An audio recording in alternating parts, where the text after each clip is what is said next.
Okay, so I get this question quite a bit, and it's, do certain agents bring you to certain projects? And the answer is yes.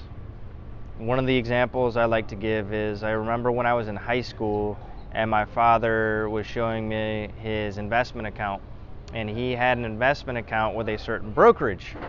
And back then, now you have ETFs and everything, it was mutual funds. And they ran him through a model to see what was the best mutual fund for him. And sure enough, out of the 4,000 mutual funds, the three that popped up had the same name as the company where he had his money. They were pushing him to their proprietary products. And that's what happens a lot here. And I'm not saying that's a bad thing, but at the end of the day, that's kind of like a doctor diagnosing you with something before, with a prescription before he even sees you. So I think it's a good idea to have an open mind on what's there, and if people are just bringing you to certain projects, now there might be a variety of reasons for this. A, that might be the only projects that they know, which is another thing that's likely, just limited knowledge.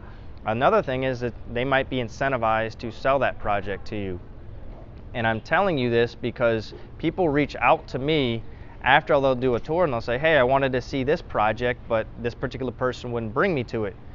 And I'll say, well, I like this project, not that I don't like this project, but I'm open to the entire field. Whatever works for you is the best for you, right? And I have zero allegiance to projects, and I like operating like that, so much of the fact that I do not want to take on a certain new development, because then I'll be forced to feel like I have to cram that down your throat. So do certain people lead you to certain projects? The answer is absolutely. And once again, I'm not going to say these are bad projects. It just depends on what you're looking for, right? So if you're looking for a 2-bedroom condo that's in a price range of $300,000 to $500,000, there's certain projects that fit that. If you're looking for something in San Jose that you're going to rent out, is this a rental property? Is this for personal use? Is this for the family? Do you need a house? What area are you looking at? And this is just where it gets into the fact that Baja is large, and it's taken me a while to learn this market. For example, the East Cape took me about 2 years to learn. Same thing with Todos Santos. And on a lot of these deals, I bring in somebody that's on my team that knows those markets as well, just to get a second opinion on that.